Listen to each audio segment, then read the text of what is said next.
پاکستان میں ریاستی سطح پر پڑھایا جانے والا نصاب ریاست کی جغرافیائی اور نظریاتی سرحدوں کی حفاظت کے لیے تشکیل دیا گیا ہے۔ کہا جاتا ہے کہ کسی نہ کسی سطح پر دنیا کے تمام ممالک میں ایسا ہی ہوتا ہے، لیکن ہمارے یہاں تاریخ کو مسخ کرنے کا کام خاصی سراحت کے ساتھ انجام دیا گیا ہے۔ اس حوالے سے مطالعہ پاکستان کو ایک خصوصی اہمیت حاصل ہے۔ کے عزیز کی کتاب مرڈر آف ہسٹری مطالعہ پاکستان میں پڑھائی جانے والی تاریخ اور سیاست پر ایک بھرپور تنقید ہے، جسے ہر ذی شعور پاکستانی کو پڑھنا چاہیے۔ لیکن کیا مطالعہ پاکستان ہمیشہ ہی جھوٹ بولتا ہے؟ اس دعوے پر انگریز مصنفہ ایلکس فون تنزلمان نے اپنی کتاب انڈین سمر میں سیر حاصل گفتگو کی ہے۔ تنزلمان آکسفورڈ سے پڑھی ہوئی برطانوی تاریخ دان، لکھاری اور محقق ہیں۔ انڈین سمر مصنفہ کی پہلی کتاب ہے جس میں انہوں نے برصغیر میں برطانوی راج کے خاتمے اور تقسیم ہند کے دوران پیش آنے والے واقعات کو قلم بند کیا ہے۔ اس کتاب کے 14ویں باب بعنوان اے رینبو ان دی اسکائی میں اس دعوے پر بات کی گئی ہے کہ تقسیم ہند کے وقت ماؤنٹ بیٹن نے ریڈ کلف پر اپنا اثر و رسوخ استعمال کیا اور جغرافیائی لحاظ سے اہم علاقوں کو انڈیا کا حصہ بنا دیا۔ ایلکس فون تنزلمان نے لکھا ہے کہ تقسیم ہند کے وقت تناؤ کی فضا تھی، جس میں بٹوارے کی ہر لائن پر کسی کا بھی اختلاف سامنے آ سکتا تھا، لیکن پاکستان اور بھارت کا مستقبل میں پیچھا کرنے والے 3 بڑے تنازعات تھے، جن میں 2 پنجابی اضلاع گرداسپور اور فیروز پور اور ایک بنگالی ضلع چٹاگونگ شامل تھے۔ 1556 میں گرداسپور کی اہمیت یہ تھی کہ یہاں 14 سالہ اکبر کو شہنشاہ کا تاج پہنایا گیا، جبکہ 1947 میں اس ضلع کی اہمیت جغرافیائی اور تصویراتی تھی۔ گرداسپور بھارت اور کشمیر کے درمیان زمینی رابطے کا واحد ذریعہ تھا۔ بھارت اور کشمیر کی مشرقی سرحد کی جانب ہمالیہ اس قدر بلند تھا کہ وہاں سے زمینی رابطہ قائم کرنا ناممکن تھا۔ ماؤنٹ بیٹن پر الزام ہے کہ اس نے گرداسپور کو بھارت میں شامل کرنے کے لیے ریڈ کلف کے کام میں مداخلت کی، کیونکہ نہرو اس وجہ سے پریشان تھے۔ ایلکس فون تنزلمان نے انڈین سمر میں لکھا ہے کہ یقیناً گرداسپور کی تقسیم کو لے کر نہرو پریشان تھے اور ماؤنٹ بیٹن نے ان کی مدد بھی کی، لیکن اگر ایسا نہ بھی ہوتا تو گرداسپور کا ضلع بھارت کا حصہ ہی بننا تھا، کیونکہ فروری 1946 میں لارڈ ویول نے تقسیم ہند کو لے کر اس بات پر اصرار کیا تھا کہ گرداسپور کو امرتسر کے ساتھ ہی رکھنا چاہیے۔ لارڈ ویول نے اپنے اس موقف کے حق میں لکھا تھا کہ اگر گرداسپور کو امرتسر سے الگ کر کے پاکستان میں شامل کیا گیا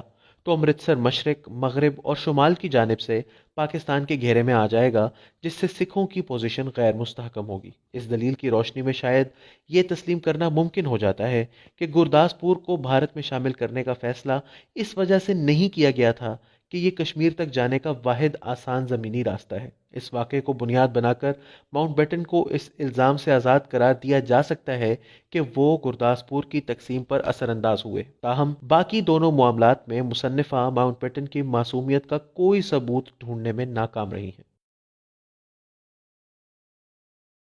فیروز پور کا معاملہ ماؤنٹ بیٹن کے کردار کی حقیقت سب پر واضح کر دیتا ہے۔ فیروز پور 50 لاکھ کی آبادی والا مسلم اکثریتی ضلع تھا جو دریائے ستلج کے جنوبی کنارے کے ساتھ واقع تھا۔ اس ضلع کی اہمیت اس میں قائم واٹر ہیڈ تھے جن سے بیکانیر کی شاہی ریاست سیراب ہوتی تھی۔ یہاں پاکستان کی حدود کا تعین سکھوں کی زمین کے 40 میل اندر تک کیا گیا، جس کی سرحد جنوب سے امرتسر کو گھیر رہی تھی۔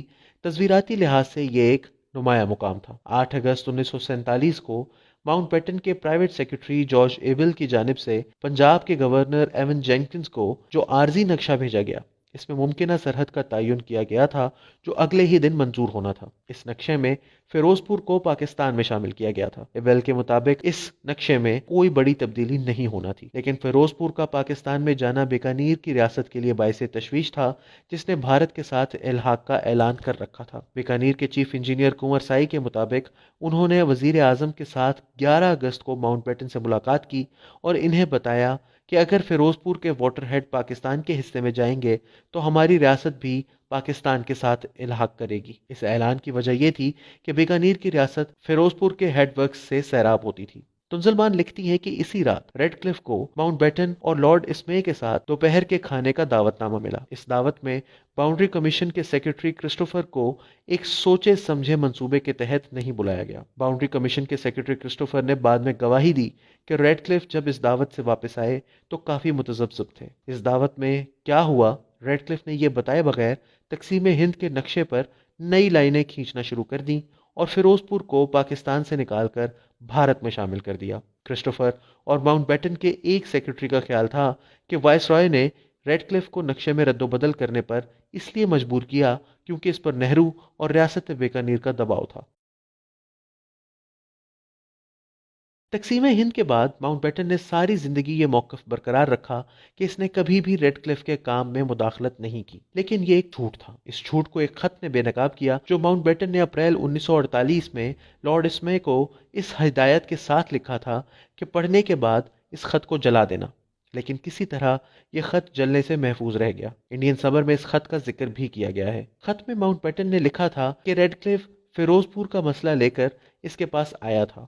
ماؤنٹ بیٹن کے خط میں اس بات کی جانب اشارہ ہے کہ اس نے ریڈ کلف کو نقشے میں تبدیلی کی ہدایت کی اور بدلے میں پاکستان کو بنگال میں رعایت دینے کو کہا۔ ماؤنٹ بیٹن کے خط میں موجود حقائق کو دیکھا جائے تو یہ باؤنڈری کمیشن کے سیکرٹری کرسٹوفر کے بیان سے مختلف ہے کہ ریڈ کلف نے وائس رائے کی دعوت سے واپسی پر نقشوں میں تبدیلی کی۔ تنزلمان کا کہنا ہے کہ یہ بھی یقین کے ساتھ نہیں کہا جا سکتا کہ ماؤنٹ بیٹن نے اپنے خط میں لارڈ اسمے کو جو بتایا وہ پورا سچ تھا، کیونکہ اگر ایسا ہوتا تو ریڈ کلف کے ساتھ کیے گئے وعدے کے مطابق پاکستان کو بنگال کی طرف رعایت دی جاتی، لیکن ایسا نہیں ہوا۔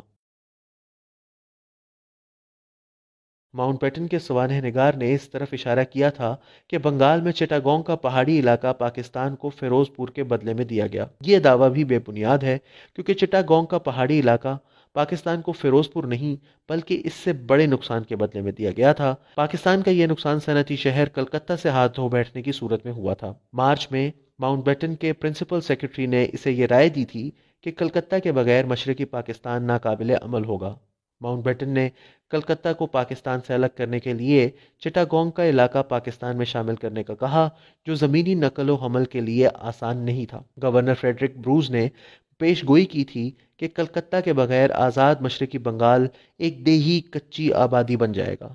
تنزلمان نے لکھا کہ بنگال کی تقسیم میں اس طرح کی ہیرا پھیری اس لیے کی جا رہی تھی کہ جناح کے سامنے جب یہ منصوبہ پیش کیا جائے تو وہ اسے مسترد کر دیں، اور عین ممکن ہے کہ وہ مسلمانوں کے لیے الگ ریاست کے قیام کے مطالبے پر بھی نظر ثانی کریں۔ ان کے تمام مفروضے غلط ثابت ہوئے اور قائد اعظم نے پاکستان کو قبول کر کے انہیں حیرت میں ڈال دیا۔ انڈین سمر میں پیش کیے گئے دلائل سے اس بات کی تصدیق ہوتی ہے کہ بر صغیر کے بٹوارے میں ماؤنٹ بیٹن کی جانب سے بڑے پیمانے پر بددیانتی کی گئی اور ایک مفلوج ریاست قائد اعظم محمد علی جناح اور مسلم لیگ کے حوالے کی گئی، جس کے بارے میں ان کا خیال تھا کہ زیادہ عرصہ قائم نہیں رہ سکے گی۔ ان دلائل سے اس بات کی تصدیق بھی ہوتی ہے کہ پاکستان اور بھارت کے درمیان جاری کشیدگی کی جڑ مسئلہ کشمیر کی بنیاد بھی ماؤنٹ بیٹن نے ہی رکھی۔